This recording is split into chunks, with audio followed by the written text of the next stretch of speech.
What's going on, everybody? What's happening? What's shaking? What's doing?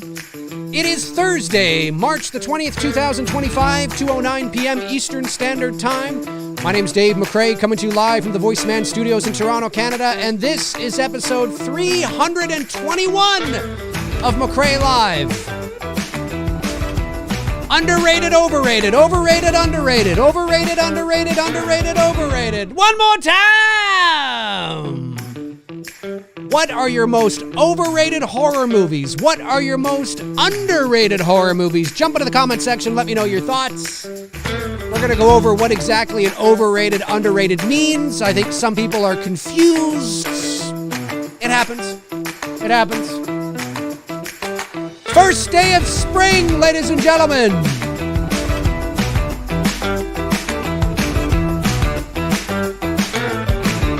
Although, it might be the first day of spring, but it's not necessarily, warm. Hey, it might be the first day of spring on the calendar, but spring, to me, March and April are those like mixed months, especially April. It's hit and miss here. So it's not unprecedented to get some slushy, weird, rainy, snowy, sleety weather through March and April. I always say you can't bitch and moan about the weather until May. If it's May, like if it's my birthday, which is May 24th, if on my birthday it's like freezing and there's snow outside, well, then we got a problem. You know what I mean? But just because it's the first day of spring doesn't mean that, the heavens are going, and it's like, 98 degrees out. It's calm down, everybody. It doesn't mean shit. Anyway, we're going to talk about overrated, underrated today. I made a post on my community section, and I got a bunch of you to chime in, and I'm going to read some of those comments today about overrated, underrated. Now, a few people, and you'll see, maybe if you're watching live or if you're watching after the fact, you can let me know and clarify. But I specifically asked to give me your most underrated or overrated horror movies, and then some people would just give a title, but they wouldn't specify whether it was whether it was overrated or underrated. So I say to you, give me overrated and underrated horror movies, and then you just say something like, It Follows, and it's like, okay, well, what is it? Overrated? Is it underrated? Like you got to specify. Pay attention, people. You got to specify. So there's a few of those. So I don't quite know which direction you're leaning, but there's enough people that did specify, which obviously makes it easier. Now, also having said that, I think it's important to remember that, when it comes to overrated and underrated, like generally speaking, what is an overrated or underrated horror movie? Well, something that is overrated is generally, in my opinion, like this is sort of how you can ballpark it, right? So if a movie is underrated, it is usually a film that is generally not seen as very good, or has maybe a bit of a niche cult following, or, the general consensus, right? The general consensus of this movie is that it's not very good, or that it's okay, or that it's underwhelming, or that it's, not as good, you know what I mean? And then, but you happen to really like it.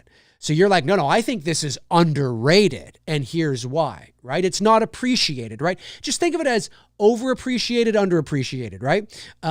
Or appreciated appropriately and underappreciated. You could look at it kind of like that. And then, so that would be underrated. Overrated would be movies that are the opposite of that are the general consensus is that everybody loves them, that they're amazing, and it's in the pop culture zeitgeist. These movies are phenomenal. They are incredible. We love these movies. They are amazing. And so, yeah. So, but you go, well, I don't think it's as good as everybody says it is. I don't think it's like, for example, and here's something that's a bit tricky. Some people may point to a movie like Avatar and say that it's underrated, that it's overrated. And I don't know if that's true, because as far as I can see in the big landscape of movie spheres, most people don't like Avatar. Now, it does have its following. I mean, it makes over $2 billion every time there's a movie. And a lot of that is international, right? We have to remember, folks, America, North America, it ain't the world. It ain't the world, right? There's a whole other world out there, right? And although Avatar did very well in the North American box office, which includes Canada, domestic box office is the US and Canada. And the first Avatar made like $700-something million. The second Avatar made something like $600 million. But it made, like $1.8 billion worldwide in all the other markets. The Chinese love it. And, and I mean, it's huge, right? It's huge overseas. So although the general consensus is, at least in American movie pop culture sphere, although there are big, huge Avatar fans like myself, unabashedly, unapologetically, I don't get a general consensus that the vast majority of the American movie-going audience love Avatar the way that I do. So I don't know if I would say that it's overrated. Do you know what I mean? Like, it depends on how we're measuring it. It depends what we look at, because you can't just define like you say, yeah, but look at the box office. That's true. But again, as I've said, now Avatar might be a bit of an exception, because with Avatar, obviously you don't make, $2.9 billion at the box office unless there's repeat viewings, right? But again, we have to remember that we can't use the box office in and of itself solely as, there's a lot of nuance here, is what I'm trying to say, right? The box office is not an indicator of a film's quality. It is it can be. I mean, it's not that it's not completely, but it's not black and white. All box office means is that a lot of people went to see it, right? The real question is how many of those people that went to see it liked it. That's a different measuring stick. That's completely different. I mean, the Transformers films make $500 million every time they churn one out, but they don't do very well with the critics, and they don't do very well with the audience. And you know what I'm saying, right?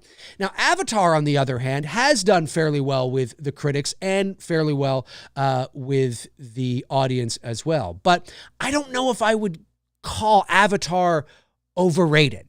I don't think it is, to be honest with you. Yes, it's made $2 billion, and if you want to look at it like that, okay. But the general movie-going sphere is everybody seems to think, it's Ferngully in space, it's Pocahontas in space. And it's just kind of like, that's all I hear. That's all I ever hear.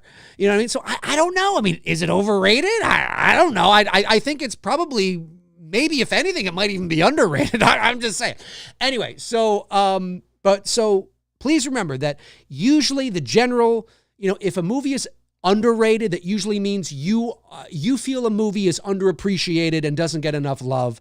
And if it's overrated, it gets way too much love, right? I have received some DMs from people who get it, like, will say something like, what I think, like, I think the original Halloween is like underrated, or something like that. And I'm just like, what? No, that's not how it works. That's not, no, you can't, no, you don't quite, you need to, anyway, I just want to say that I'm not trying to sound pretentious. I'm just trying to say that there are people that I think maybe misunderstand what it means. But anyway, so let's go over to the other screen and see what you had to say. Now, where are my glasses? Aha, yeah, excellent. I've got my glasses right here. All right. I usually don't have them. All right, let's go over to the other screen here. Where are we? Other screen. There we go. And this comes to us from the post that I made not too long ago. And this is you guys. Oh, I sound a little hot on the mic here. Let me take myself down. That's better. I think, well, actually, I might be able to come up a little bit. Hello. There we go. That's a little better. Okay. Oh, geez. I don't know why I'm getting so loud. Okay. So, let me take a swig of water here. So we got Robert Wild 9447 says Psycho 2 is pretty underrated. Now, this I would agree with. And one of the reasons I would agree with this is because Psycho 2 is an amazing movie, but also because I don't know, like, again, there's a lot of nuance, right? It's not black and white. And Psycho 2, I don't think is one of those movies that falls into the category of being underrated because a lot of people watch it and don't like it. This is a situation where I think most people haven't seen it. Look, there are a lot of people that have, but I think it's one of those ones because it gets overshadowed by the original.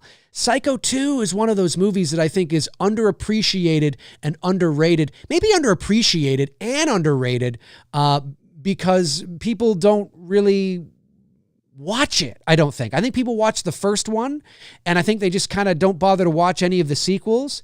This is a great sequel, a great sequel. It is way better than it had any right being, and it's underappreciated and underrated for sure. Although maybe underappreciated might be better than underrated because most people who do watch this movie do like it.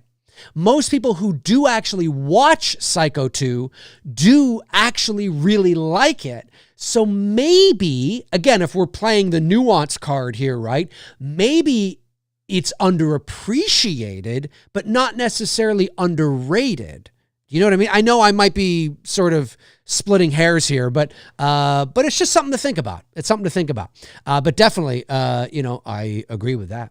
BT1919 says Stephen King's Thinner is supposed to be underrated. Is super underrated. So tense. You never know who to root for or against. And the ending is awesome. Thinner. It's a Stephen King adaptation I have not seen, but I will take your word for it. Amstel 5468 says underrated is definitely have to say The Void. I know the ending gets a little weird, but the entire movie is a masterclass of cosmic horror and practical effects. The Void. Another one I have not seen, actually. I mean, I know the films that you're talking about, but I have not seen it. I've not seen it.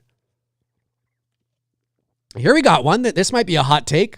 Colin Willis says The Strangers Prey at Night sequel to The Strangers is never talked about, and I think it's a fantastic movie.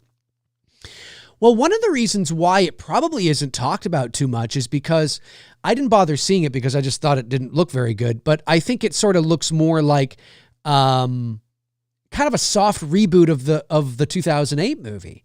And I think the 2008 movie actually is quite good. I went to see that in the movie theater with Bruce when it came out, and I think it might have been for his birthday, actually. I can't remember now, but anyway.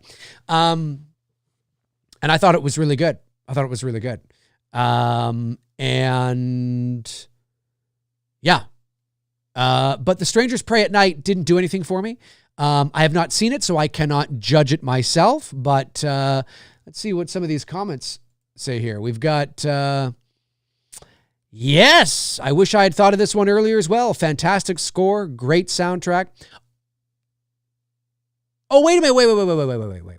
I'm thinking of, no. I'm thinking of The Strangers Chapter 1. I'm thinking of the one by Rennie Harlan just like last year or the year before.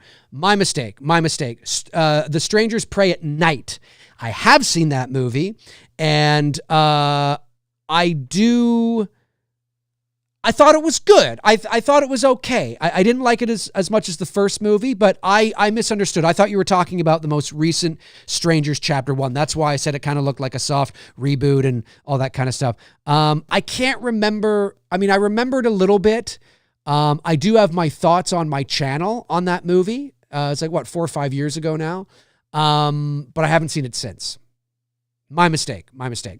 Underrated, The Innocents, 1961. It has its critical acclaim, but when you consider how masterfully crafted it is, as well as its influence on the genre, it isn't the conversation as much as it should be.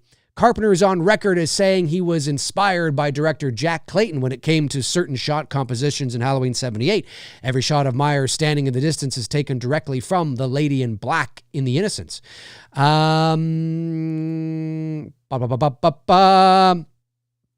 Let me see here. The Innocents is an inspiration for their work in the genre. So much for the cinematic language.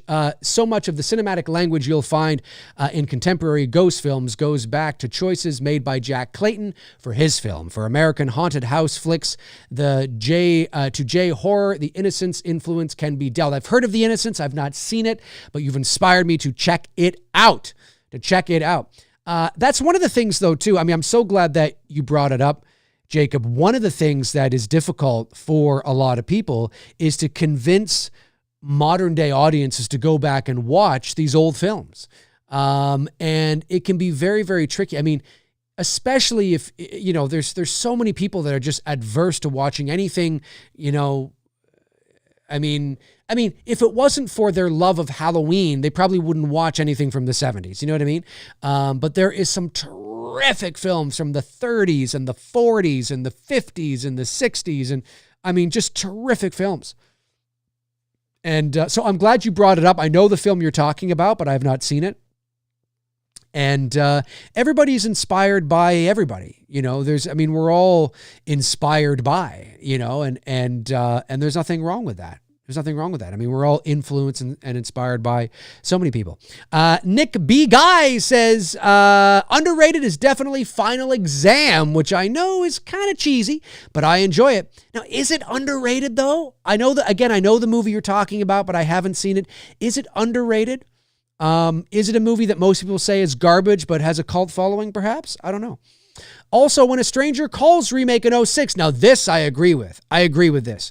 To me, that is a great movie, way better than the original, in my opinion. I think it's criminally underrated. I could not agree with you more. I was going to say Stranger Things. When a Stranger Calls, the remake from 2006. Now, there was the original from 1979, I believe. And then there was When a Stranger Calls Back, which was a TV movie in the early 90s. And then there was, of course, the remake in 2006. I went to see this in the movie theater with Bruce, and I really liked this movie. I haven't seen it. I remember buying it on DVD. I haven't seen it since. Or no, I probably watched it a few times on DVD, but I haven't seen it in quite a few years. But I'll just say that I absolutely agree with you. I remember really liking this movie. The only thing that I remember having an issue with is I thought they did such a great job at keeping, the stranger, we'll call him, obscured. His, you saw his silhouette. You saw kind of what he looked like, but not really, because it was so dark. It was very dark. They did such a great job at masking his identity. And then at the very end of the movie, and spoiler alert, but if you haven't seen the remake, listen, the film is 19 years old. If you haven't seen it, you're in no rush to see it. It's not my problem. But at the end of the movie, when he's captured and he's put into the back of the police car, and they're driving away. It's a great shot, but one of the last shots of the movie, if it might be the last shot, I can't remember, is the stranger, who's still cloaked in silhouette, is in the back of the police car. And as they drive away, they either drive past a street light or under a light, something. And then the light shines on his face and you see what he looks like. I don't know if we still frame there and credits roll. I can't remember. But you see his face. And I remember even at that time in 2006 in the movie theater watching this, I remember thinking, no, you don't need to see his face. You don't need to see his face. I mean, look at how we handled Billy in Billy 1 and Chapter 2, right? Yes, you see his shadow and his silhouette, and you see his body from a certain angle, but his hair is all... It was our intention, and it was incredibly important for Bruce and I to show you Billy, but never show you Billy. Even when he's sitting at the dining room table in Chapter 2 and we're, pushing, across the dining room table, right? On a jib, and we're pushing across, and he's in complete darkness. He's and that it was, and it's not like at the end of Chapter 2 when he's finally killed. And spoiler alert, if you haven't seen It's Me, Billy, Chapter 2, but if you haven't seen it, well, you probably don't care and in no rush. When he's finally been killed, and it's not like we have the police turn him over and there's his face. There's his face. And there it is. That's what he looks like. No. No, it's not how you do it, ladies and gentlemen. Now, does it ruin When a Stranger Calls? No, it doesn't, because the rest of the movie is so great and it's done well. It's still done in a really, really classy way, and it's still a very eerie way. Even though I see his face, like I said, it's still eerie the way he looks and the way, it's still it's fine. It's a choice I would not have done, but it doesn't ruin the movie because everything else about the movie is so strong. Now, again, it's 2006, so it's very mid-2000s, but it's a really good movie. And I agree with you. I think it's underrated because there's lots of people that have seen it that don't like it, that actually don't think it's a good remake. And I think when we talk about, now again, I haven't seen the movie in a while, so maybe I should watch it again before I go too far with my glowing review of this movie. But, when we talk about great horror remakes, we talk about Texas Chainsaw, right? We talk about, what are some others? There's not too many, to be honest with you. But, we talk about, the 2004 or 3, whatever it was, Texas Chainsaw, right? And there's been some others in there too. But we really leave this off the list. And this is, I think, when it comes to the original When a Stranger Calls, I agree with those that say the first 20 minutes is fantastic. And then like the middle of the movie is boring. And I do agree that it doesn't quite live up to that, you know what I mean? Whereas the 2006 remake is basically, I forget, I don't know how long the movie is, but it's a 90-minute movie based on the first 20 minutes of that film, basically, right? And so I think it's great. No, I think it's really, really good, at least from what I remember. Stigmata, starring Patricia Arquette, says Kevin Dobson. I've seen the movie. What was that, 99, 2002, somewhere there, late 90s, early 2000s. I remember the movie. I've seen it, haven't seen it since, but I don't remember not liking it. Good one. What do we got? Morbid Matsky says, underrated would be The First Power from 1990. Is it underrated? Do most people who watch it not like it? I don't know. Very few people remember it, and it was a pretty damn good and creepy film. I remember The First Power. I do. In fact, it's so missed so often, they didn't even include it in the 1990 to 1994 In Search of Darkness collection. I remember that movie. Is Lou Diamond Phillips in that? I can't remember. Was he in The First Power? I remember The First Power, and I have seen it, but not since way back. Way back. Something That Screams says The Ugly, 1997, is very underrated New Zealand horror film. I haven't heard of it. I've been a big fan of it since it came out. Not sure if it ever got a Blu-ray release, but it's available on DVD. Also, I feel the collector films do not get enough attention.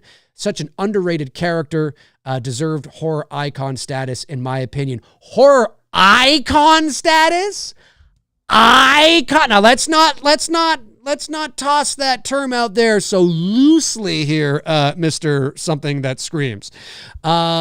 Icon, one of the greatest of all time, up there with the echelons of one of the iconic greats in the history of motion pictures.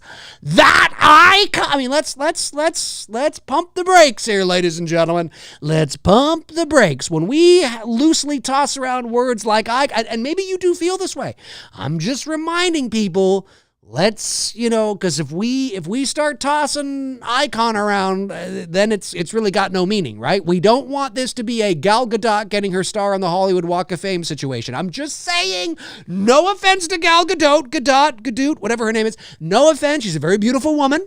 And I don't think she's as bad of an actress as some people claim her to be. But her having a star on the Hollywood Walk of Fame, what does it mean anymore? It doesn't mean anything. By the way, I've been asked if I want a star on the Walk of Fame, and I will be getting one. They will put me right there. Just saying. I said, yeah, sure, why not?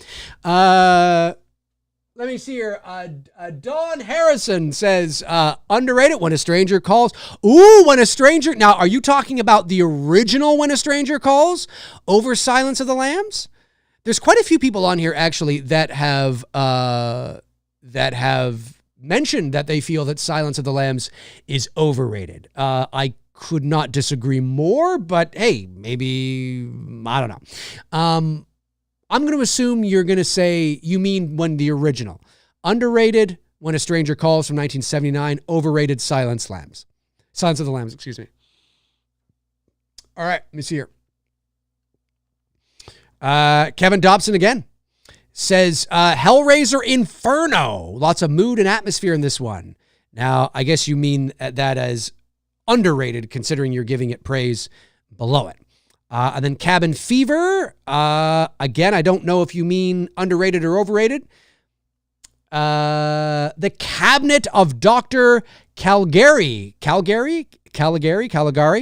I've not heard of this movie. Seconds. And Dagon, all underrated. I've not heard of these films. Or maybe I have, and I'm just not cluing in. Interesting. Cabin Fever. Was there a remake of Cabin Fever? I'm not sure. You know what? The original Cabin Fever from 2000, was it 2 or 3? With Ryder Strong.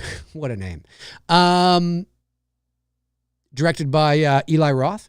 Yeah, you know what? I think it's actually maybe a little bit underrated. I think it's actually not that bad.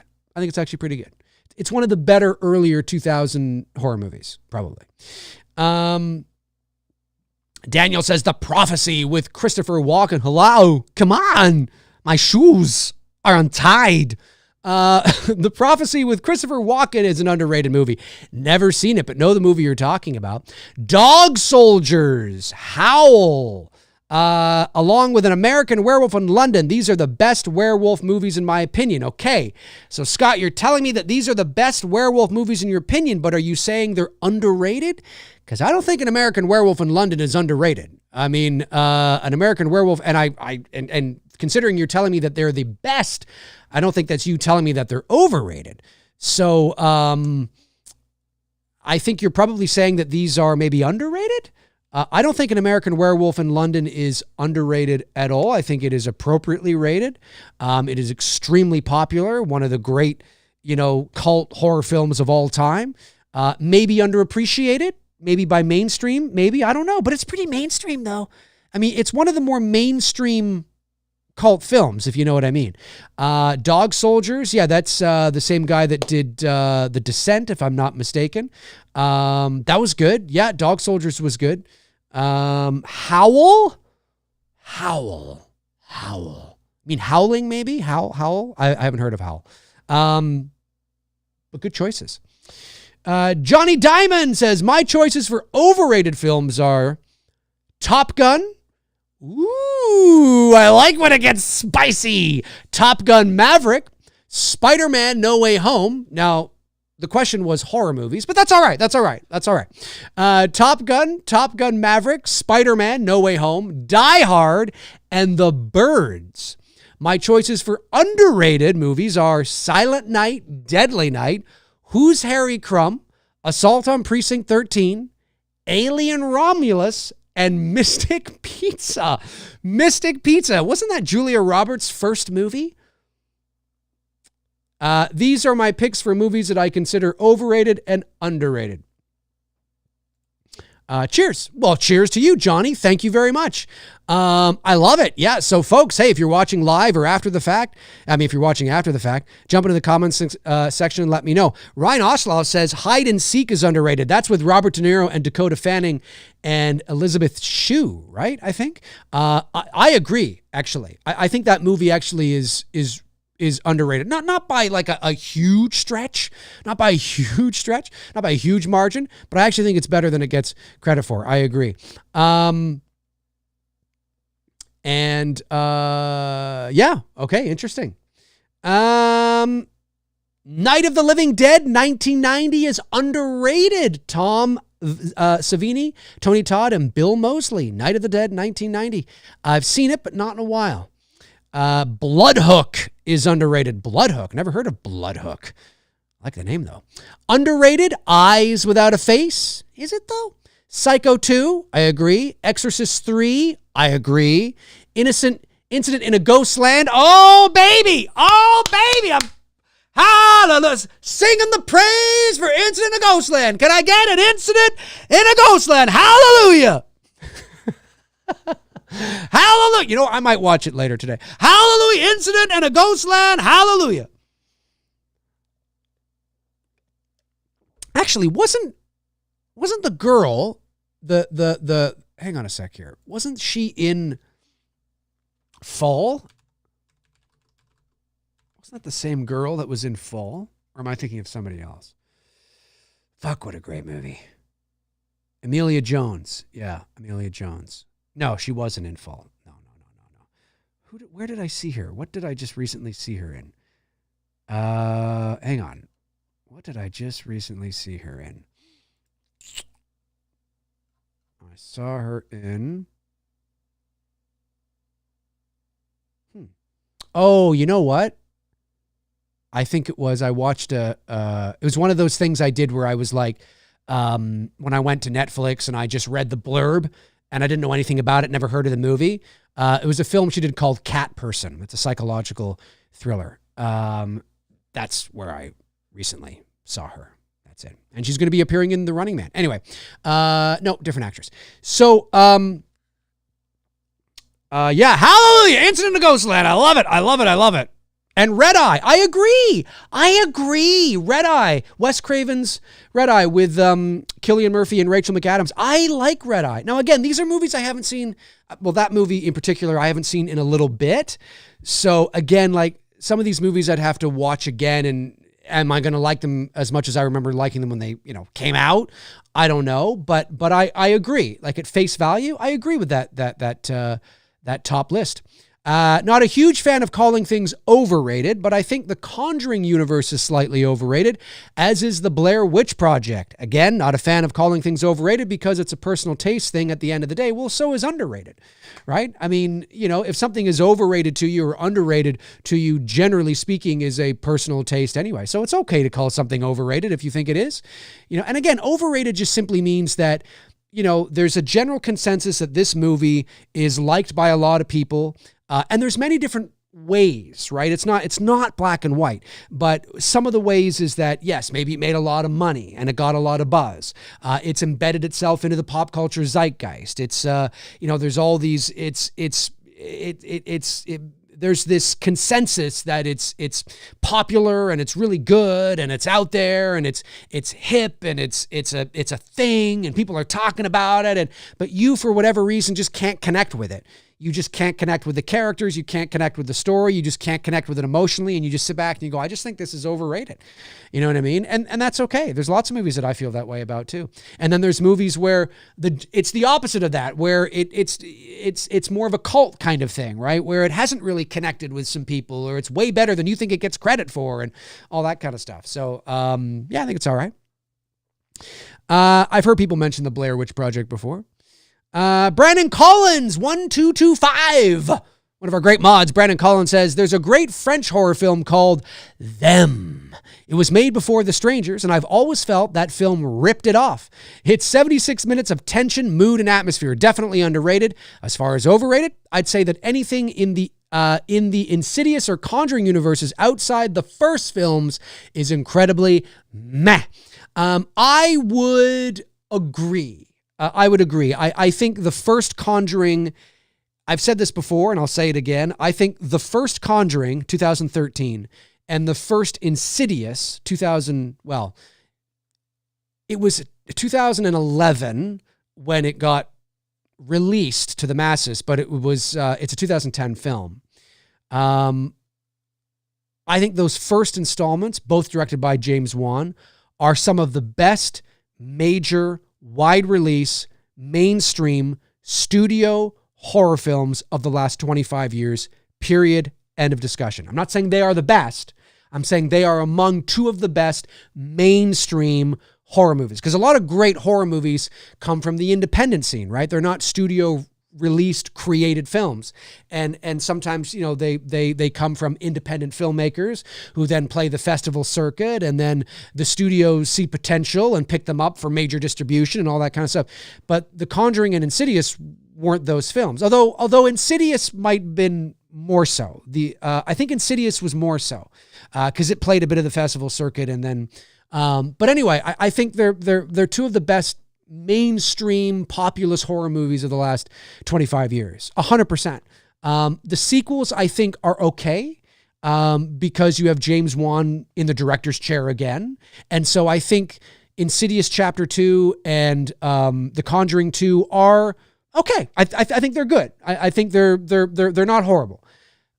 And I think Insidious 3 is better than it had any right to be, but you've got Lee Winnell behind the camera. But to your point, I think it's diminishing returns. Even with James Wan at the helm, I think it's diminishing returns. And I think in a lot of cases, I think it's always going to be that way, especially when it comes to the horror space. Maybe if you have something that, that's more grand, something like even I know it's been in the shitter recently, but if it's done right and it's planned well, and you have like these multiple film arcs or series or TV or whatever, you can go on and on and on and it because there's so much gas in the tank. There's so many characters and so many things that are happening and stories and all that kind of stuff. When it comes to horror movies, whether it's slasher or paranormal, it's usually a one and done, and I mean, it's why, like, for me, with the house on Port Robinson Road, it's a one and done. I have no interest. It's not designed that way. I mean, it would be, and even if they threw me a Brinks truck of money and said, no, figure out something and make 3 more movies. We want the house on Port Robinson Road 2 and 3 and 4 and 5. I mean, even if it was me in the writer and director's chair doing those sequels, it would be diminishing returns, right? I mean, it would be. And every movie would be like, oh, yeah. Because it's just like, what am I doing? Like, what is this about now? Like, where's this going? What is this? I mean, I'd rather just pull a Carpenter and say, no, I'm going to back out. You hire somebody else and I'll just sit back on my lawn chair and hold out my hand and have a check just drop into my hand. I'd rather just do that, really, at the end of the day. So most horror series and movies and characters, it's diminishing returns anyway. That doesn't mean that there isn't a sequel that pops up every now and then. That's not too bad. But, to Brandon's point, it's like, because, let's not forget, sequels were never really a thing, until the 70s, when sequels started to kind of become a thing. Now, when I say never really a thing, I don't mean ever, because somebody's going to do a deep dive now and find some sequel from 1954 or something. You know what I mean? It's like, I'm just saying, overall, the sequel game wasn't a thing until the 70s and certainly the 80s, when they realized that they could reap the benefits of nostalgia, right? And now especially we're in the era of nostalgia and IP and characters, right? That's what it's really all about, is that, studios want to know, oh, that's successful. How can we replicate that in our own way? Oh, look, Terrifier is really successful. How can we make our Terrifier? Let's make a version of, and it's just, and I get it from a business perspective. I get it. I understand it. But it's incredibly frustrating for the artist who's like, yeah, okay, I get it. But how about this, or how about that, or how about this? But that's the era we're in, right? And again, I speak generally, obviously there's nuance here, but when something's hot, they want to jump on the bandwagon and replicate it. And sequels are part of that. Even still to this day, sequels are a part of that. And The Conjuring didn't need a sequel. Neither did Insidious. I mean, most movies don't need sequels, really. Most don't. And sequels are only created, not, I would say, really, at the end of the day, unless we're talking about an opera, an epic, right? But even the original Star Wars, it didn't need a sequel. But I just mean, like, I can understand if you're doing something like a space opera, or if it's based on 3 books like Lord of the Rings, or, you know, or Harry Potter, or, you know, whatever the case is. I get that, because there's this grand universe and world and this big grandness and so many stories. When it comes to The Conjuring, you know, and I understand that every movie is a different investigation. I get all that, but it's still diminishing returns, you know, because of the type of movie it is, you know. Anyway, got off my soapbox now, but I agree. Threads is probably the most disturbing from childhood. I've never heard of Threads. Threads? I've never heard of Threads. Possum is very underrated. I've heard of Possum. I love the movie Session 9, and I don't hear people talk about it very often. Ooh, Session 9, legitimately a creepy film, should be in the conversation more. I could not agree more. Session 9, I love Session 9. And I remember when I worked at a video store because Session 9 was what, 1999, 99, something like that. I remember when I worked at a video store in the mid 2000s, before I was able to go full time as a voice actor. One of the videos that I would recommend to people, or one of the movies I would recommend to people if they were searching for a movie, was Session 9. And I remember this one guy came back. Thankfully, I recommended 3 movies to him, and all of these movies might be underrated, actually. The first one is Session 9. The second one I used to recommend all the time was The Game with Michael Douglas, David Fincher's The Game. You want to talk about underrated? That could be underrated. That's an amazing film. I love The Game. And also another Michael Douglas film, A Perfect Murder, based on, of course, the Alfred Hitchcock film, which was based on the play, I believe, Dial M for Murder. Anyways, that's with Gwyneth Paltrow and Michael Douglas, Viggo Mortensen. Fantastic movie. Such a great late 90s thriller. I believe it was 1998. Anyway, so thank goodness I recommended all 3 of those movies to this guy, and he rented all 3, because he came back and he said he loved The Game, thought it was amazing. What a great twist. Loved A Perfect Murder. Oh, it was so great. But he thought Session 9 was a boring sack of shit. And he said that. He was like, I can't get behind this, man. I think this is just a boring sack of shit. And I was like, I'm sorry you didn't like it. But again, it's an acquired taste. It's not a high octane thriller. You know, it's really just, it's very nuanced, very slow, psychological, you know, very creepy and eerie. And so, yeah, but I agree. I think it is underrated. Although, I don't know, you know what? I'm going to say it's underrated. I'm going to agree with you, but I think it's a soft underrated, because I don't think it's a very acquired taste. And I understand why a lot of people don't really like it or find it boring and dull. I totally understand that. I really do. So I'm going to go and say I agree that it's underrated, but I think it's a soft underrated, because, you know, some people might have a point. Do you know what I mean? But I do like it. I do like it a lot. An underrated film for me is Cabin Fever. Yes. I do think Slumber Party Massacre 2 is underrated. Is it? Is it underrated? I don't know. Underrated Halloween Kills. I'm surprised it took this long to get to Halloween. Halloween Kills, ladies and gentlemen. Overrated The Birds. The Birds. Really, really, really. I think Halloween Kills is it underrated though? I don't know. I think it's appropriately rated. I don't know. I agree with this one. 1408 is one that I really like and think is underappreciated. I agree with that. 1408 with, what's his face? John Cusack. And was Samuel L. Jackson in that? Really, really good movie. Halloween 18 is way overrated. Boring as fuck for a Halloween film. No soul. So let me break that down. I disagree that it is boring. I disagree that it is overrated. But I will say that I think it does lack a little bit of soul. I think you are right there. I think there could have been more soul injected into it, which might have helped for sure. But I don't think it's boring. I think it's probably, I mean, listen, in my opinion, when Halloween 18 came along, it was the best Halloween movie we had seen in a long time, in my opinion. But again, it depends on what you're looking for.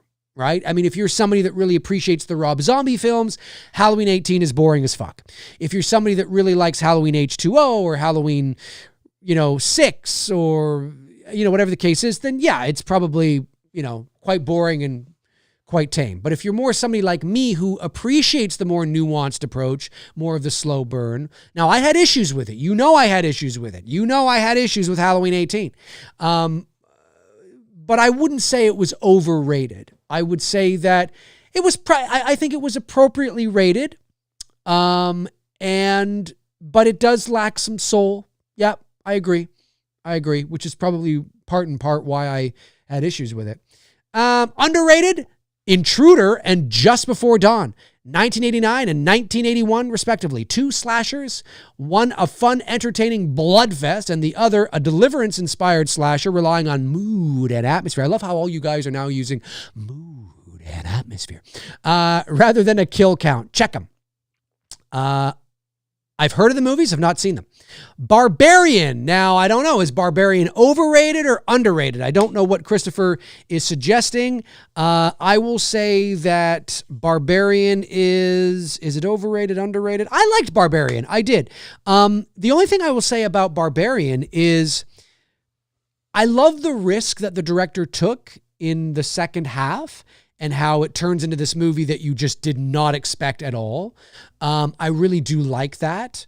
And I did like where it went. And of course the tone changed and it was interesting, right? It was interesting. But I think what I found really interesting, and I think was the dynamic between our two leads, Bill Skarsgård and forgive me, I forget the name of the lead actress. But I really liked this. Is he or isn't he? And is he going to or isn't he going to? Yeah, like I that could have been a whole movie in and of itself. 2 characters, maybe one other character, maybe somebody drops by and knocks on the door, or maybe a police officer shows up or something. I mean, maybe you have a few other people. But that in and of itself, the way they set that up, it's raining, the girl shows up at the house, knocks on the door, or tries to open it. It's her Airbnb. It's locked. What's going on? Somebody's already there. Like, who is this guy? Oh, what do you do? Oh, I thought, I was supposed to, do you want to come in and we can figure this out.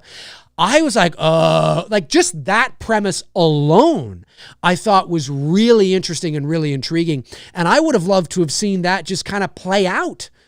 I mean, just that play out and the dynamic. And then, through the writing and through the course of the movie, have the audience believe that, oh, no, he is really actually, a nice, virtuous guy. Oh, wait a minute. No, maybe he's not. Oh, fuck. Oh, no, actually, I think maybe maybe it's her.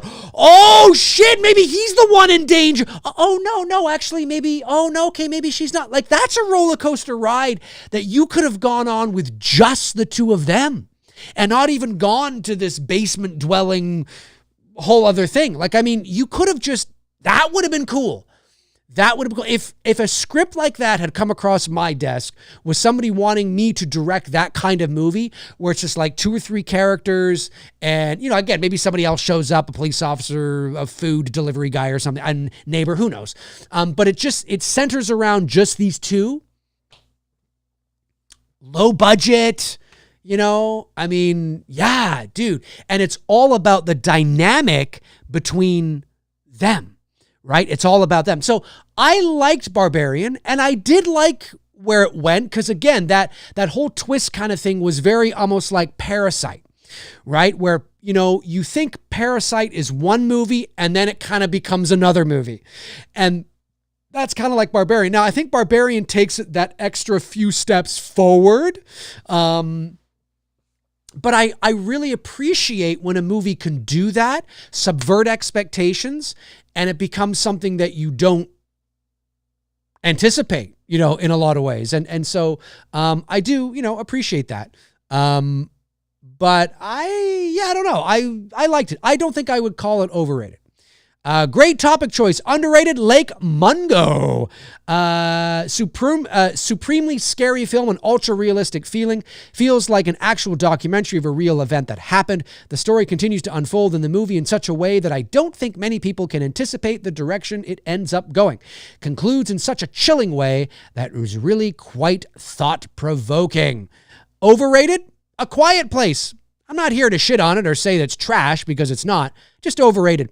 This movie is fine, good sound design, solid performances, but wow, was this film overhyped for me. I don't hate it, but I really don't understand the praise it received when it came out at all. Find it slightly pretentious. Have a great day, Dave. I don't find it pretentious, but I will agree with you. I think A Quiet Place is a little bit overrated, maybe. I like A Quiet Place. I remember talking about it, that movie and Bird Box, when they both came out in, 2018 or something like that. If you just YouTube Dave McRae, A Quiet Place, Bird Box, it'll pop up. My issues with A Quiet Place I really liked the premise of A Quiet Place. And I really appreciate the filmmaking, the sound design. I think the acting's good. I really appreciate it. My problem with A Quiet Place, from what I can remember, and again, you'll have to excuse me, I haven't seen the movie in quite some time, but from what I remember, my issues came down to, character motivations. So there were certain things that the characters did that I had trouble believing they would do if this situation was really happening, like have a baby. I don't believe it.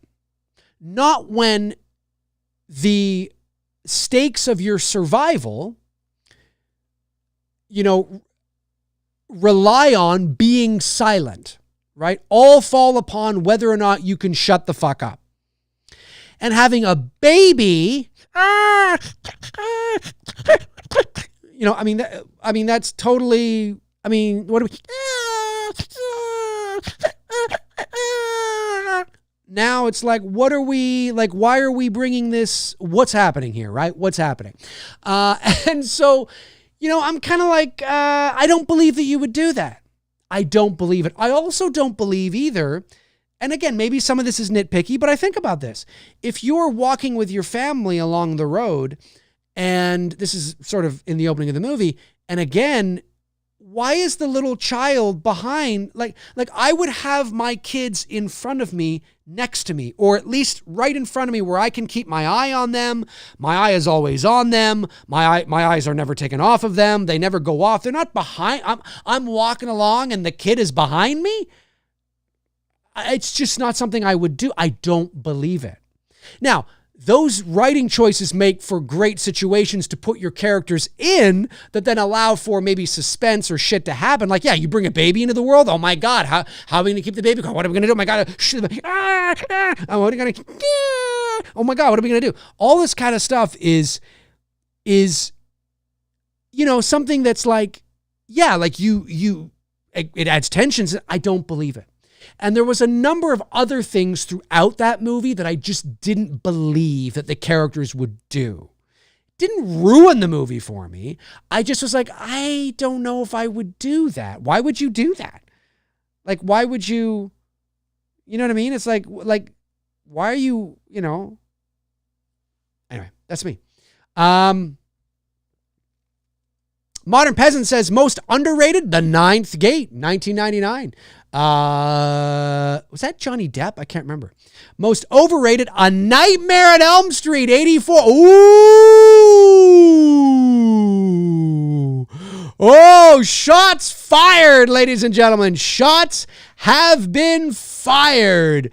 The most overrated film, according to Modern Peasants, is A Nightmare on Elm Street from 1984. Well, obviously, I categorically disagree with you, but I am glad that you mentioned it. I'm glad that you mentioned that, though, because it will hopefully start an interesting discussion. There are too many for me to think of right now, so I'll just say generally overrated, everything 1970 to present. Underrated, everything before 1970. Well, I don't know if you're just being a contrarian or if you really feel this way, but if you truly do feel this way, I cannot disagree with you more. I mean, everything from 1970 onward is overrated. Everything. The Exorcist, The Shawshank Redemption, The Green Mile, what else? Terrific movies, like any movie. Of course, you could be talking horror. Well, The Exorcist, Halloween, there's some terrific horror movies. Jacob's Ladder. There's some amazing horror films. I could not disagree with you more. But I will say that I do think there are some underrated films before the 1970s. I do agree there. But I'm not going to say everything before the 1970s is underrated. I will not go as far as to say that. But I will say that seems quite an interesting thing to say and a little strange, if you ask me. A little melodramatic, perhaps. But if it's really how you feel, I'm glad you owned it and said it. The Witchery with David Hasselhoff and Linda Blair is Phantasm. I think that's kind of underrated. So are you saying The Witchery with David Hasselhoff and Linda Blair is underrated, overrated? Stigmata, The Borderlands, European movie, and 976 Evil. All right. Oh, there we go. Kevin Dobbs, The Ninth Gate starring Johnny Depp. I was right. Underrated Megan. Okay. Well, you see, I don't think Megan is underrated. Overrated Silence of the Lambs. So unless I'm just not hip and not up with the general consensus of Megan, but not only was Megan a box office success, as far as I know, but that doesn't mean a movie is overrated or underrated necessarily, depending if, what we're measuring. But Megan, I think it received really good reviews, and I think it's generally liked by most people that it was pretty good. I don't mean like glowing, like, the greatest film of all time, but I just mean that it was fun. It was good. I don't get the sense that Megan is loathed or there's a lot of people that don't appreciate it or don't like it. So I don't know if I would classify Megan as underrated. Maybe overrated? Maybe you could classify Megan as overrated, maybe? But I don't think you could classify Megan as underrated. But that's just me. And Silence of the Lambs, I completely disagree with you on that one. Most Halloween movies were pretty overrated. I kind of agree with that. But the Friday the 13th were even more overrated. Those movies are hot garbage. Whoa! Shots fired, ladies and gentlemen. Shots fired. Hot garbage. Hot garbage. I agree. I do. I agree that most Halloween movies are overrated, and I would agree that most of the Friday the 13th movies are overrated. I would agree. I would agree that most of the slasher movies in any franchise are probably a little overrated. I don't know if I'd say they were hot garbage, but yeah. Halloween 4 is very overrated. Ooh. A lot of the Halloween films are, but that one is by far the most. Really? I think Halloween H2O is overrated. I think that would be the one that's mostly overrated. Do I like it? Yes. It's still extremely overrated, though. Also, the new Scream films are extremely overrated. I think the Blob remake from 1988 is pretty underrated. I agree with that. Friday the 13th Part 5 also continues to be pretty underrated. I agree with that for the most part. Or you say underrated for the most part. I agree with that. It's schlock, but it's way more fun than a lot of the later ones. Oh, I think Friday the 13th 5 is way more enjoyable than Jason Goes to Hell, Jason Takes Manhattan, The New Blood, and I don't know. I think 6 is probably better. But Most underrated for me would be Phantasm. Everything in this movie, from the villain, tall man, to the score, gets overlooked a lot. Most overrated would be anything Scream. Well, now you're speaking Frank's language. Not that I dislike it or would even trash it. It's just mediocre to me. Never understood all the hype for it in the last few years. Well, I think it goes, I think I would put that as a soft overrated.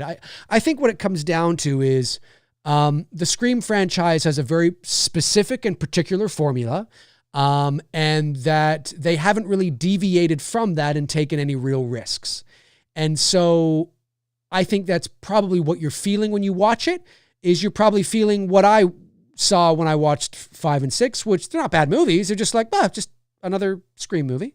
It's another, they're just kind of like, they kind of hit here and they just kind of stay there. Now, that's not necessarily a bad thing, because if you take too much of a risk and you get too risky and you try to be a little avant-garde and all that kind of shit, you run the risk of tanking the franchise by delivering some sort of, Halloween 5 or Jason Goes to Hell. And you certainly don't want to do that. But I will say something that I've always said when I talk about Scream, which is, even though it's a whodunit, I think it would be great if and all you have to do, and I don't even think this is that big of a risk. You give Scream its first cliffhanger. You give, and I wanted them to do that with Scream 5. I wanted them to do that with Scream 6. I wanted there to be a cliffhanger where Ghostface, because at the end of every movie, they wrap it up. You have the Scooby-Doo moment, right? Where, the mask comes off, the villain takes 25 minutes to tell, not actually 25 minutes, 5 minutes to tell you why they're so evil. And then, whatever the case is, there's always the Scooby-Doo moment. Well, what if there wasn't? What if you think there's going to be one, and then all of a sudden Ghostface, quote unquote, wins, and our heroes, our protagonists, are lying on the ground, beaten, bloodied, and bruised, and Ghostface is just there looking at them and wipes the knife, and it cuts to black, and the credits are all, it's like, oh my God, who's Ghostface? So basically what you do is you take a story that you would tell in one Scream film and you tell it over two. And I think that would be interesting. And then that gives you, another year or 2 years for fans to talk about it and gnaw on it and figure it out and pontificate and who's the killer and who's not the killer. I think this is the killer. I don't know. What if it's this person, or what if it's that person? All that kind of stuff. I think that would be really cool. And it's something Scream has never done, and they've never done it because of the formula, and I totally get it. A whodunit, you want to find out who did it, and you can't build all, this whodunit sort of, style and formula and then not deliver. But I think you probably can now, and it would be really, really interesting. So, but I agree with you. I think I'm very curious to see, obviously, what they do with Scream 7. What are they going to do? Where is it going to go? I don't know. But I agree with you. I think they're probably a little overrated. Most overrated to me is The Substance. It was the horror version of Nutty Professor. Oh, here's the thing with so I liked The Substance. I did. I liked it a lot. Certainly one of my favorites from last year. Do I think it's just a little overrated? I think it's a little overrated. I think it's just a little overrated. Now, there's a lot of people that might completely disagree with me on that. Now, again, I'm using the just a little. I don't think it's a lot. Like, I think it's a really good movie. Demi Moore's performance is really, really good. I think it's a really, really good film. And I love, the social commentary on it. I love the way that they talked about it and introduced it, and, the cinematic language and the symbol. It's a really, really good film. But if you're asking me, did I enjoy Strange Darling more? The answer is yes. Did I enjoy Smile 2 more? The answer would be yes. Did I enjoy Nosferatu more? The answer would be yes. But that doesn't mean I didn't like The Substance. I really liked The Substance a lot. I really liked it. I thought it was really good.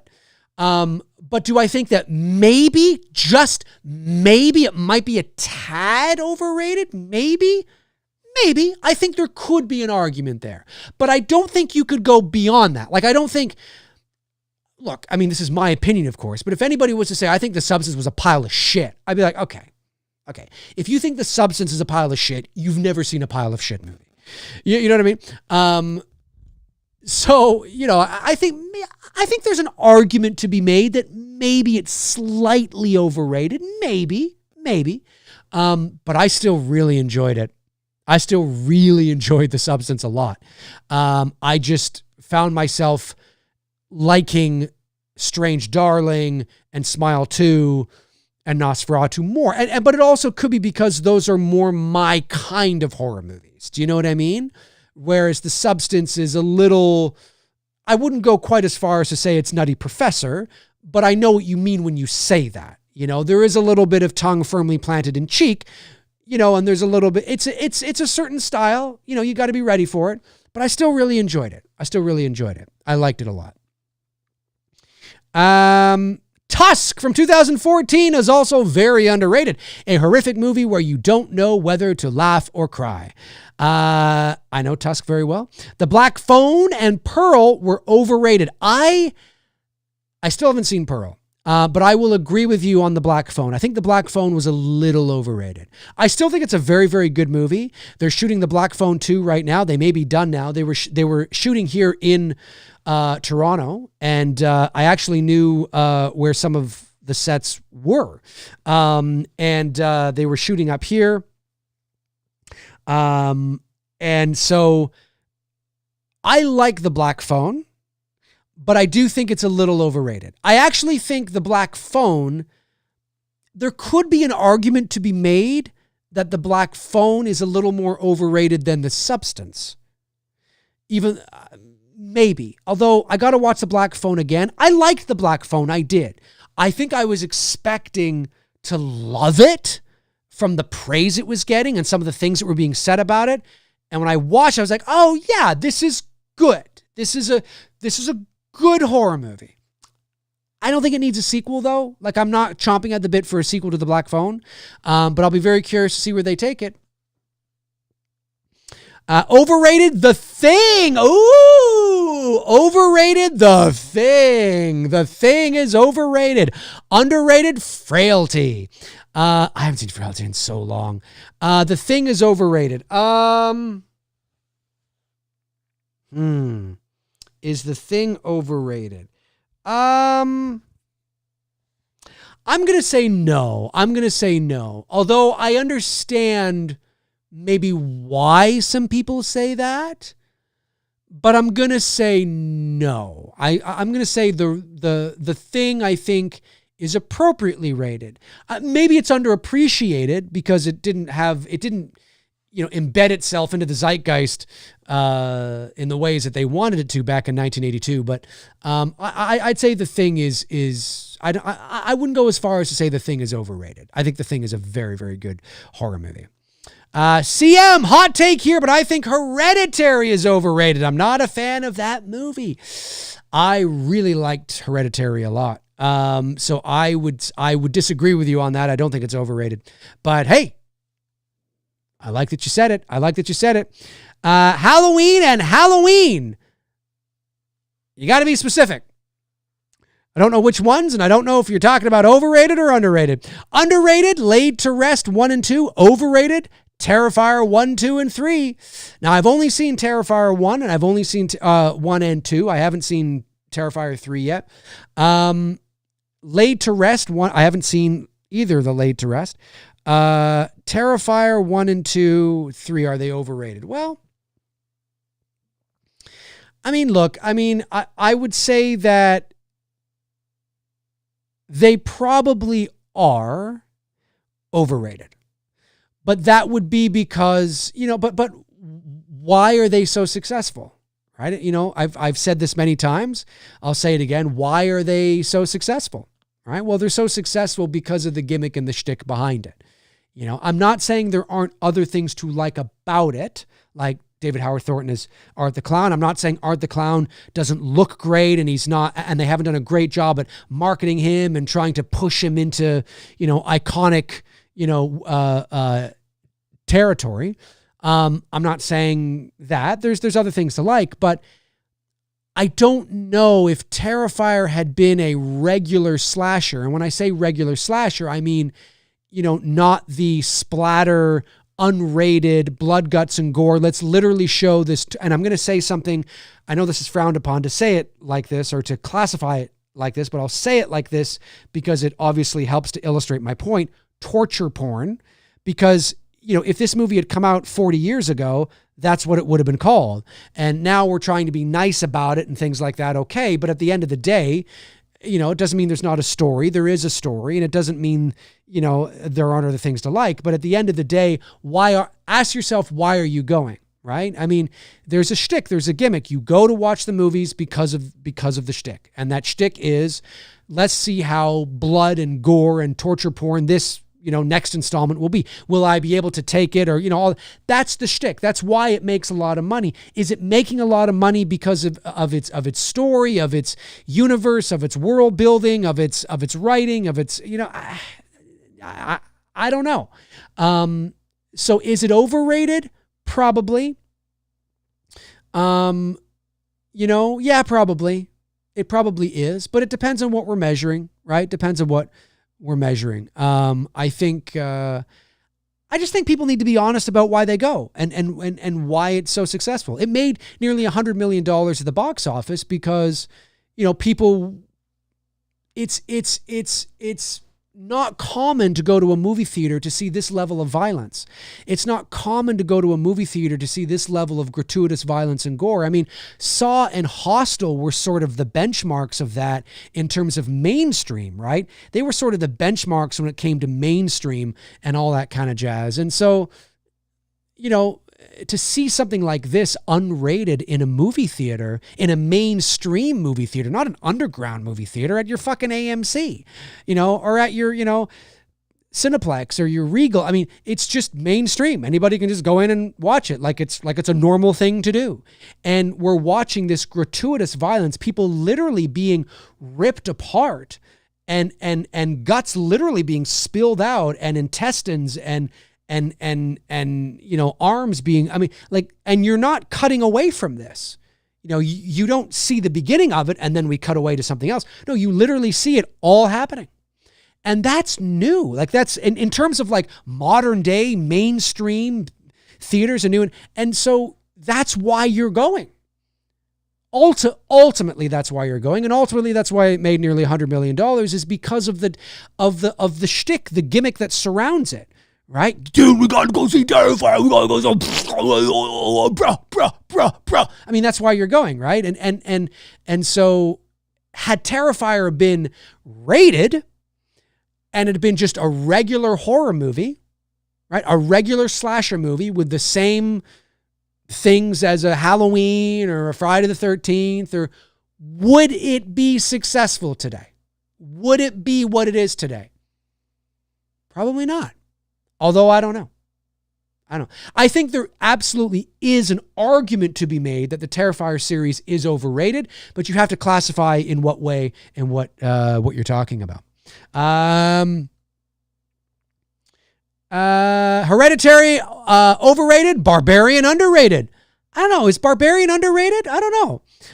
Underrated movies, the Bunnyman franchise. People should check out those movies. Never heard of it.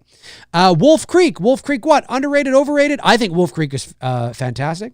I feel underrated is The Others. I hardly ever see anyone bring it up other than you.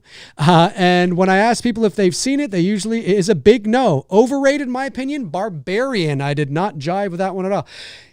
I think The Others is underrated. I think The Others is very much in a similar way as Psycho 2. I think it is underrated and I think it's underrated and not underappreciated because I think most people like Psycho 2 who end up watching The Others end up really liking it.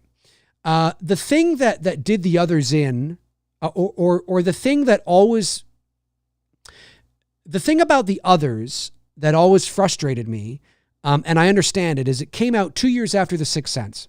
And The Sixth Sense has, the Sixth Sense, which is a great movie, has this great twist ending. It was the world's introduction to, M. Night Shyamalan, and the twist ending that he's been dead the whole time and blah, blah, blah. It was great. And The Others has a similar ending where you realize, oh my God, look, I hate to spoil it, but if you haven't seen it, you're in no rush. It's 20 years old. Has a similar ending, right? Where it's like, oh my God, they were dead the whole time. And you realize that the others is actually the people who are alive. And depending on which way, you look at it. I think the twist in the others was done better. I think the twist in the others is underrated. I think the others as a movie is underrated. It is executed. There's no blood, no guts, no gore. It is executed in that classic ghost story fashion with terrific mood, terrific atmosphere, a great mystery, keeps you on the edge of your seat. What's going to happen next? What is this? What's going on? And then hits you with this moment where you go, huh? Wait.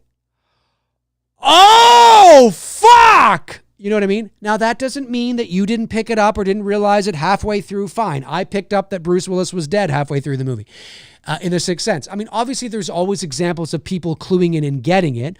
But overall, the others, because it had a similar thing, it often got compared to The Sixth Sense, and that the others was just copying The Sixth Sense. And it's like, no, that's not what was going on at all. That's not what was going on at all. But because it came out only 2 years after, there was a bit of that happened, and that always frustrated me because, I think the others is underrated. I keep hearing rumors that they're going to remake it. I don't know why. I guess they want to do it. Of course, they'll probably remake it with jump scares and blood, guts, and gore. But I think it's great. I think it's a terrific movie. It's one of my favorite horror movies of all time. Like, it's an all-timer for me. I think it is so well done. And just so creepy. I think it's great. So I do agree with that.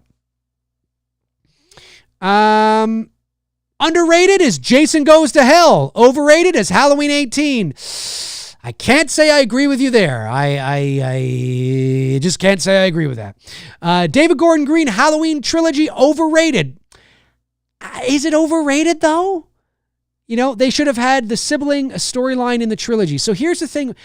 Is it overrated? Like, again, folks, overrated means that the vast majority of people think it's fantastic. And I don't think the vast majority of people think the David Gordon Green trilogy is terrific and it's great and it's wonderful. Maybe in the circles that you are in, I don't know. But I don't think it is correct to say that the David Gordon Green trilogy is overrated. I think it would make more sense to say and I'm not saying you think this, but if somebody was to say, I think the David Gordon Green Halloween trilogy is underrated, that makes more sense to me. Saying it's overrated, I think doesn't quite make sense to me. I think it's, if anything, it may be underrated, but then it also may be appropriately rated when you look at Halloween Kills and Ends. The sibling storyline should still be there. Yeah, well, you're not alone in thinking that. Halloween 2, 1981, underrated? Is it though? Freddy's Dead, The Final Nightmare, overrated. Chester, I think you maybe got that backwards. Chester, we love you. We love you, Chester. But I don't think Freddy's Dead is overrated. And I don't think Halloween 2 is underrated. I would switch. Now, maybe that's how you feel. Maybe, Chester, there's people in your life and your friends that love Freddy's Dead, and to you, it's just that love is completely overrated. And maybe there's people in your life that can't stand Halloween 2, and they think it's a boring snooze fest, and therefore you love it and you think it's underrated. But for me, I would reverse those, or I would not reverse them. Sorry, I would say that Freddy's Dead is not overrated or underrated. I would say that it is appropriately rated. Is what I would say to that. Most overrated is most Halloween movies, for sure. I can agree with that. Overrated, Long Legs. I don't know. I don't think it's overrated, but I get what you're saying. Hereditary, Talk to Me, and Barbarian. Ooh. Underrated, Hell House, LLC, Lake Mungo, Trap, and Wolfman. Now, I will agree that Wolfman is underrated. You're talking about the recent one that came out in January, directed by Lee Winnell. I think it's underrated. I think Wolfman gets way too much hate. I think one of the reasons why it gets way too much hate is because people were expecting a werewolf instead of a wolfman. And I know that we tend to use those two terms interchangeably today to mean the same thing, but they do have distinct differences. And Wolfman is about a wolf man, not a werewolf. And those are two completely different things. For example, an American werewolf in London is a werewolf. It's a shape-shifting thing. A wolf man does not shape-shift. When a man becomes a wolf man, that's it forever. And so I think Leigh Whannell's Wolfman is terrific. I do. I mean, there's some things in there I might have done a bit differently, but overall, I think it gets way too much hate. I think Leigh Whannell is a competent horror director. I think his horror directing sensibilities are fantastic. Underrated, Dead and Buried, Galaxy of Terror, Phantom of the Opera, Edge of Sanity, Frailty, Stir of Echoes, Entity, Psycho 2 and 3. Oh, adds 3 in there. House of the Devil and High Tension. I would agree with all of that. I think. Yeah, there's some ones in there I definitely agree with. Overrated, Terrifier 1 to 3, Alien Romulus, and Prey. Ooh, I don't agree on Prey. I really liked Prey a lot. I thought Prey was fantastic. And then the last one here is... the last one we've got... Most underrated for me is definitely Scream 3 and Roman is the Killer. Spoiler alert. And I can't exactly think of one film for underrated. All right. Well, there you have it. There you have it, ladies and gentlemen. Those are some of your overrated, underrated horror movies. If you're watching after the fact, jump into the comment section. Let me know your thoughts. Although many of you probably already did let me know your thoughts. But if you haven't got in on this, let me know your thoughts in the comment section below. Now, just a couple of super chats came in, so let me get them. I don't want to miss them. Let me see here. Josh McKenna, Psycho 2 is underrated. I agree, Josh. Thank you for the super chat. The original is one of my favorite horror films, so I was skeptical about a sequel, but I gave it a shot and loved it. Josh follows up and says, I also like Abigail more than The Substance. Ooh. You know, I might agree with you on that. I really did like Abigail a lot. And Tonus Andriotis, $5, says, I watched a first-time horror movie last night called Cheerleader Camp 1988. Have you seen it before? I've heard of it, but I have not seen it. And then Josh follows up and says, Terrifier is overrated. I like it, but not iconic. Yeah, well, iconic status usually is reserved for time. You know, you got to look back and see how things work or go. Very cool indeed. What's the time here? We got about 5 minutes left.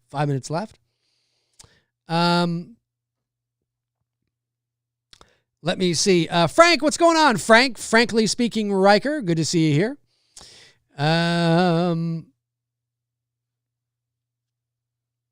You guys just talking amongst yourselves. That's great. Michael King says The Others has a brilliant twist. I was genuinely shocked to my core.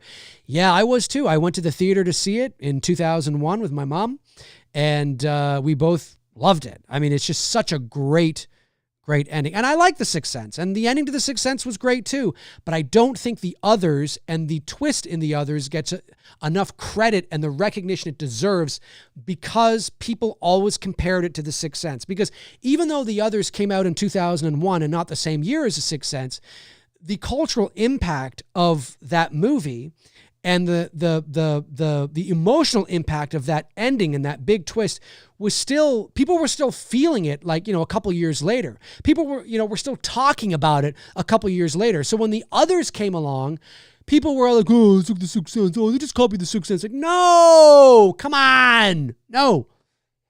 It's great. Love it.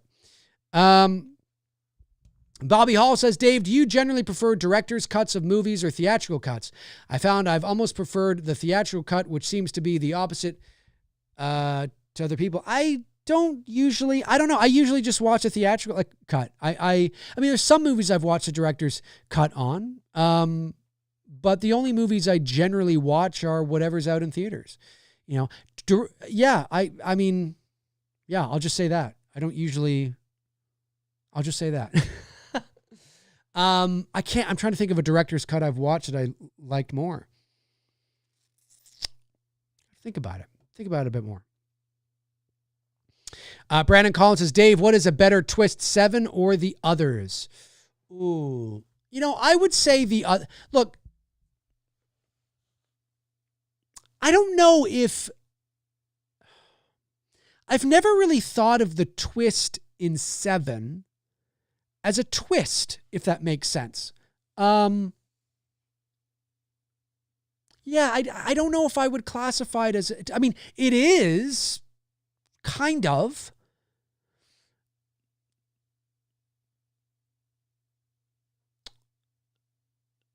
Yeah, I'd have to think about it a bit more. I mean, it is like it's absolutely correct to call it a twist, but it's not the same kind of twist where you think you're going one way and then all of a sudden everything you thought you knew about what you were watching has been turned upside down. It's not that kind of twist. Do you know what I mean? It's sort of just a shocking, horrific thing that you're like, oh my God, no. So it's a twist, but it's not the same kind of twist where when you're watching The Sixth Sense and you get to the end of The Sixth Sense, everything you thought you knew has been completely changed. When you watch the others, everything you thought you knew has been completely changed. And so Seven, it's hard for me to compare.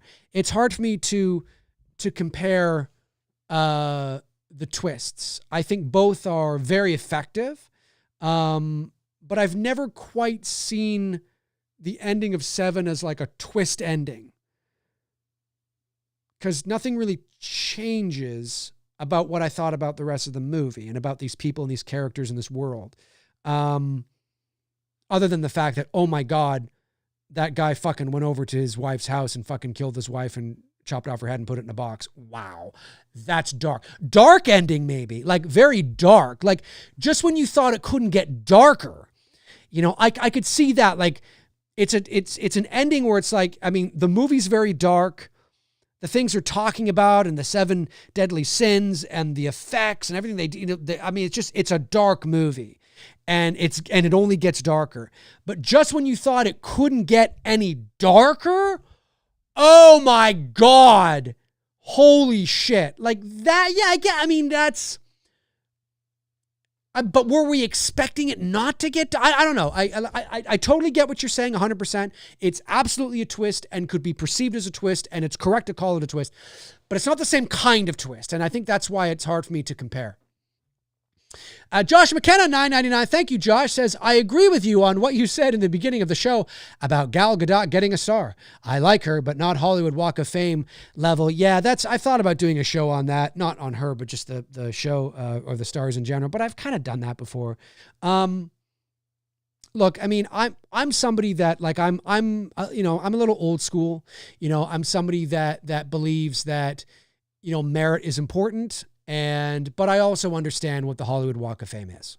The Hollywood Walk of Fame should be in a, if it's done correctly, it should be reserved for genuine icons of theater, screen, music, all that kind of stuff. And it is for the most part. Like when you walk up and down the Walk of Fame, and I have many times, for the most part, you are seeing legends. I mean, real legends, right? Not, I was hot for a minute and now I'm gone. Or, I mean, real legends. But it's put on by the Hollywood Chamber of Commerce. It's a marketing thing. It's a whole, you can read about it online.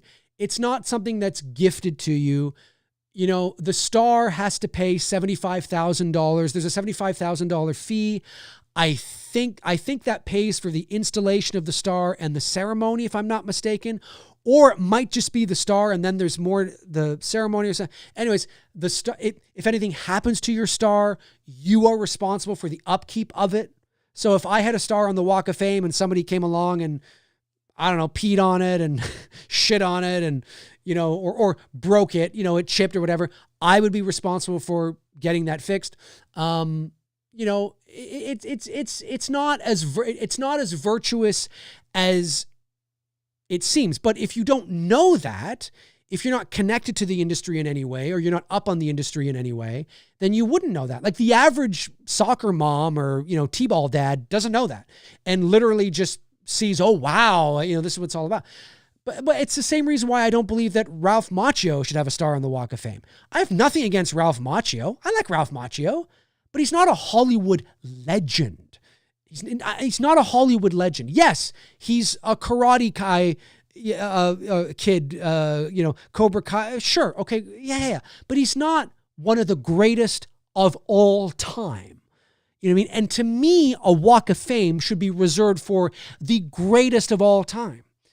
You know, your Harrison Fords, you know, your Clark Gables, your Humphrey Bogarts, you know, your I'm saying all these old names, but you know, your Tom Cruises, you know, your Tom Hankses, your Steven Spielbergs, your eventually, you know, your Christopher Nolan, if he already doesn't have one, you know, like, I mean, like real titans of cinema, not Ralph Macchio, Gal Gadot, you know, like who's next?